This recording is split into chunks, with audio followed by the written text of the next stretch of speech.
அவங்களையும் மதிக்கணும் என்பதற்காக குடிகாரருக்கு கொடுத்த பேர் என்னது? மது பிரியர்கள். இந்த கொஞ்சம் இதில் வரீங்க, கொஞ்சம் முன்னுக்கு. எனக்கு கொஞ்சம் கஷ்டமாக இருக்குது. ஒரு 4-5 பேர் மட்டும் முன்னுக்கு இருக்கு. அவங்களுக்கு முன்னுக்கு இருக்கு பிரச்சனை. ரைட் ரைட், நீங்களும் கொஞ்சம் தள்ளி. சரி, நான் இப்படி இதில் வரேன். ரைட், அவங்களுக்கு பேர் என்ன? மது மது பிரியர்கள். இப்போ இந்த நவீன ஆராய்ச்சியின் பிறகு விஞ்ஞான ரீதியாக மருத்துவ ரீதியாக இவங்களுக்கு பேர் மூளை நோயாளி. என்னது?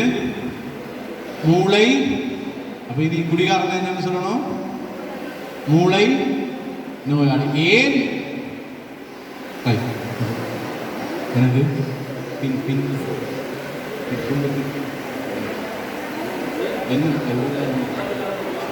அவங்களுக்கு பேர் என்ன? இப்ப மூளை நோயாளி. இவ்வளவு நாள் நாங்க என்ன செய்தோம்? அவங்களுக்கு பேர் என்ன? குடிகாரன். குடிகாரர்கள் என்று சொன்னோம். ஆனால் அவங்க இப்ப யாரு?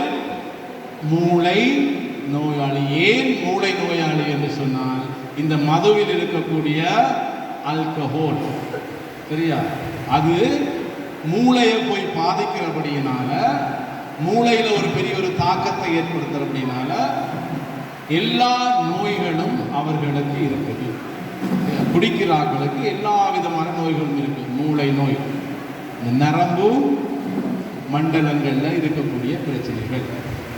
இந்த மூளை நோய் சம்பந்தமான பிரச்சனை வாரதுனால என்ன நடக்குதுன்னா, அவர்களுக்கு பகுத்தறியக்கூடிய அந்த முன்மூளை இருக்கு தானே, அந்த முன்மூளை பாதிக்கப்படுவதனால் அவர்களுக்கு எது சரியானது என்று முடிவெடுக்கிறதுக்கு தெரியாது. அதனால இந்த மூளை நோயாளிகளுக்கு மிருக மூளை உருவாகின்றது என்பதை விஞ்ஞானம் இப்போ அவங்களுக்கு நிரூபிச்சிருக்கு. என்ன நோய்? மூளை நோய். இந்த மூளை நோயினால என்ன வருது? முன்மூளை, சிந்திக்கின்ற மூளை இருக்கு தானே, முன்மூளை போய் அவங்களுக்கு இருக்கக்கூடிய இந்த மிருக மூளை. மனுஷனுக்கு 2 மூளை இருக்கு, முன்மூளை பின்மூளை. பின்மூளை வந்து நமக்கு இருக்கிற மிருக மூளை, முன்மூளை தான் இந்த பகுத்தறிகிற மூளை. அந்த முன்மூளைய இந்த மிருக மூளை பாதிக்குது. இதுக்கு எப்படி உதாரணம் சொல்றாங்கன்னு சொன்னா, ஒரு குட்டி தாச்சி மான் ஓடி போய் கொண்டிருக்கு. அதை திரட்டி அல்லது ஒரு சிங்கம் வேட்டையாட போய் கொண்டிருக்கு. பிடிச்சிச்சு. மான் சொல்லுது, என்னை விடு, என்ற வயிற்றுக்குள்ள ஒரு குட்டி இருக்குது அப்படின்னு சொல்லு. சிங்கம் விடுமா? சிங்கம் என்ன செய்யும்? அப்படியா, எனக்கு ஒன்று எடுத்தால் ஒன்று ஃப்ரீ, போனஸ் ஒன்று கிடைக்குது அப்படின்னு சொல்லி என்ன செய்யும்? அந்த மானை அது வேட்டையாடும். ஏனென்று சொன்னால், அந்த சிங்கத்துக்கு அல்லது அந்த புலிக்கு அல்லது ஏதோ ஒரு மிருகத்துக்கு பகுத்தறிகிற தன்மை இல்லாத காலம். என்ன தேவை? தன்னுடைய பசியை மட்டும் போக்குனா, தன்னுடைய இறை எதுவாக இருந்தாலும் பரவாயில்ல, தனக்கு என்ன தேவை? தன்னுடைய எண்ணம் நிறைவேற வேண்டும். இதனால தான் இந்த குடிகாரர்களும் மிருகத்தனமாக நடந்து கொள்வது. உதாரணத்துக்கு, நான் ஒரு குடிகாரன் அப்படின்னு வைப்போம், சரியா? நான் குடிச்சிட்டு வீட்டுக்கு போறேன், என்ற மனுஷி சமைக்கல அப்படின்னு வைப்போம். நான் என்ன மனுஷிக்கு ஏன் சமைக்கிறேன்னு சொல்லி அடிக்கிறேன். காரணம் என்ன? வீட்டில் சமைக்கிறதுக்கு காசு இல்லை. நான் தான் என்னத்தை குடிச்சு முடிச்சிட்டேனே. அப்போ அவள் என்னத்தை வச்சு சமைப்பான்? எனக்கு அது முக்கியம். என்னது? சாப்பாடு வரும். அடிக்கிறேன். மனுஷி அமைதியாக இருக்கிறான். நான் என்ன செய்வேன்? உனக்கு அவ்வளோ திமுறை அடி அப்படின்னு சொல்லி அடிப்பேன் திருப்பி. ஏன்? மனுஷி பாப்பா ஏன் சத்தம் போடுவாங்க? நம்ம பாட்டில் அமைதியாக இருக்கும் சொன்னால் புருஷன் என்ன செய்வோம்? உனக்கு அவ்வளோ திமுறாண்டு திருப்பி அடிப்போம்.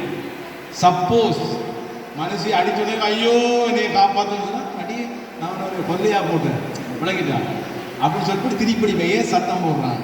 இதுதான் அந்த மிருக மூளை.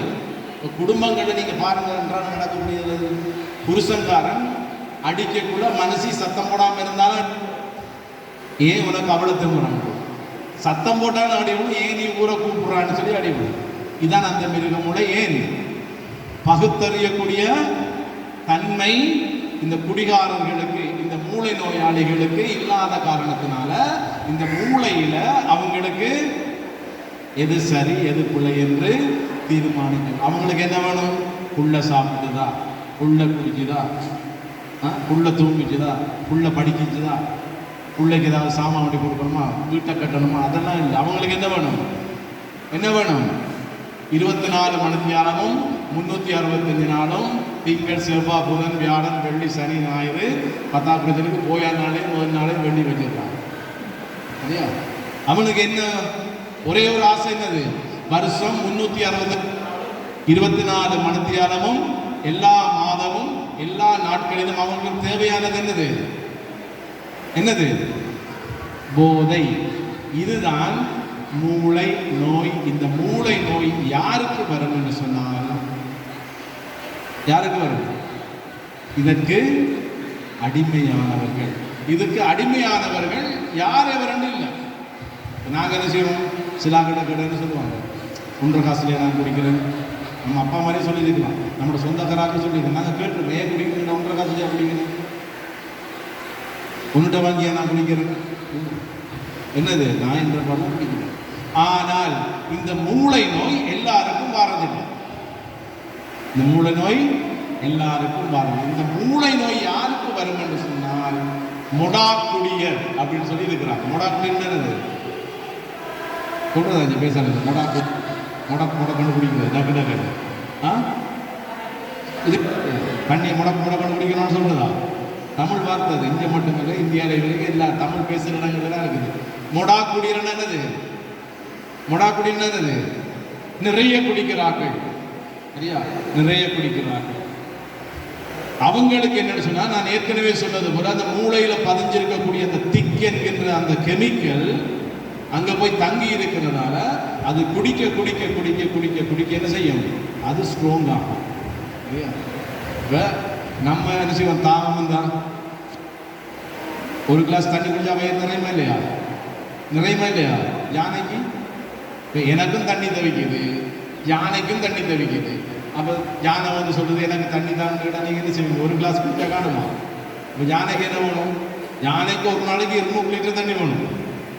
நமக்கு ஆக கூடது 5 லிட்டர் குடிக்கலாம். சரியா? ஆக கூடது ஒரு நாளைக்கு 5 லிட்டர் தண்ணி குடிக்கலாம். எனக்கும் தண்ணி தவிக்குது, யானைக்கும் தண்ணி தவிக்குது. இப்போ யானைக்கு கொடுக்குற அளவு நான் குடிக்க முடியுமா? அல்ல, எனக்கு கொடுக்குற அளவுக்கு யானைக்கு கொடுக்க முடியுமா? இல்லை. ஆகவே இந்த மூளை நோய் உள்ளவர்கள், மதுவுக்கு அடிமையானவர்கள், அவர்களுக்கு என்ன வேணும்?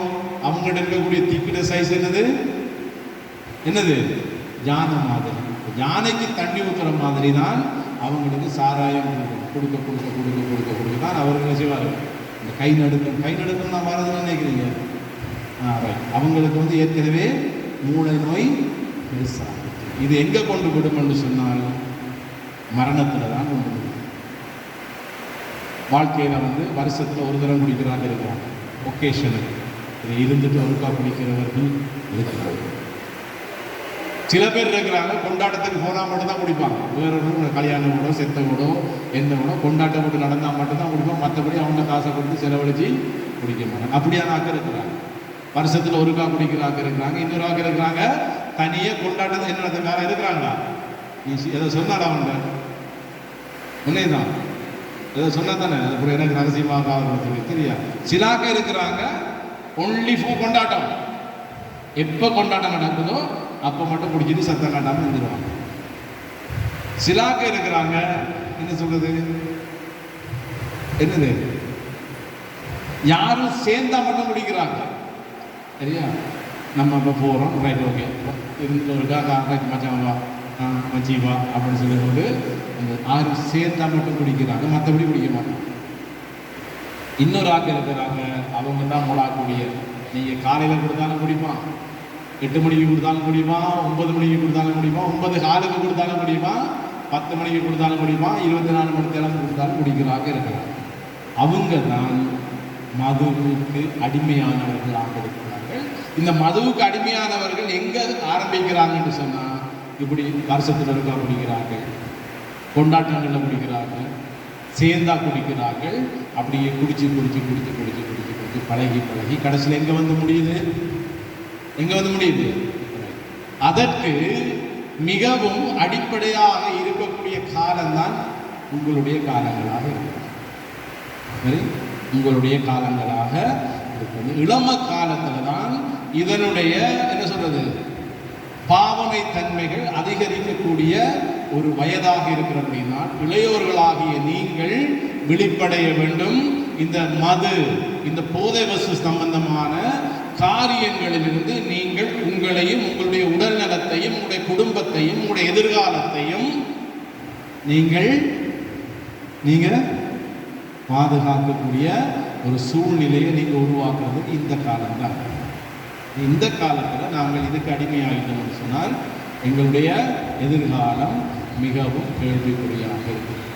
இந்த போதையினால், இந்த மது பழக்கத்தினால், இந்த மூளை நோயினால் நாங்கள் எதையெல்லாம் இழக்கிறோம் என்று சொன்னால், முதலாவது எங்களுடைய கௌரவத்தை இழக்கிறோம், எங்களுடைய பர்சனாலிட்டியை இழக்கிறோம், எங்களிடம் இருக்கக்கூடிய பொருளாதாரத்தை இழக்கிறோம், எங்களிடம் இருக்கக்கூடிய வேலை வாய்ப்பை இழக்கக்கூடியவர்களாக, நற்பெயர்களை இழக்கக்கூடியவர்களாக இருக்கிறோம். அது மட்டும் இல்லாமல் நம்முடைய என்ன சொல்றது ஆன்மீக வாழ்வு, குடும்ப வாழ்வு, சமூக வாழ்வு எல்லாத்தையும் இழக்கக்கூடியவர்களாகத்தான் இந்த மது நோய் எங்களை கொண்டு விடும். ஆகவே இந்த மது நோய்க்கு நாங்கள் விடுதலை கொடுக்க வேண்டும் என்று சொன்னால் முற்று முழுதாக இந்த மது பாவனையிலிருந்து நாங்கள் விலகி நடக்கக்கூடியவர்களாக இருக்க வேண்டும். ஏனென்று சொன்னால் இந்த மது நோய், இந்த மூளை நோய் சாதி, மத, இன, மொழி, வயது, ஸ்டேட்டஸ் எல்லாத்தையும் தாண்டி பாதிக்கக்கூடியது. இதுக்கு என்ன சொல்றது எல்லாரும் கூடியவர்களாக இருக்கிறார்கள். இங்கே வயசு வித்தியாசம் இல்லை, எந்த நிலையில் இருக்கின்றோம் என்பது வித்தியாசம் இல்லை. மாறாக இது எல்லாரையும் பாதிக்கக்கூடிய அதில் சொல்லுங்க இல்லாட்டி மறுபடியும் ஊற வைப்பினார் பாதிக்கக்கூடிய நோயாக இருக்கு. சரி, ஒரு விளையாட்டு விளையாடுவோமா?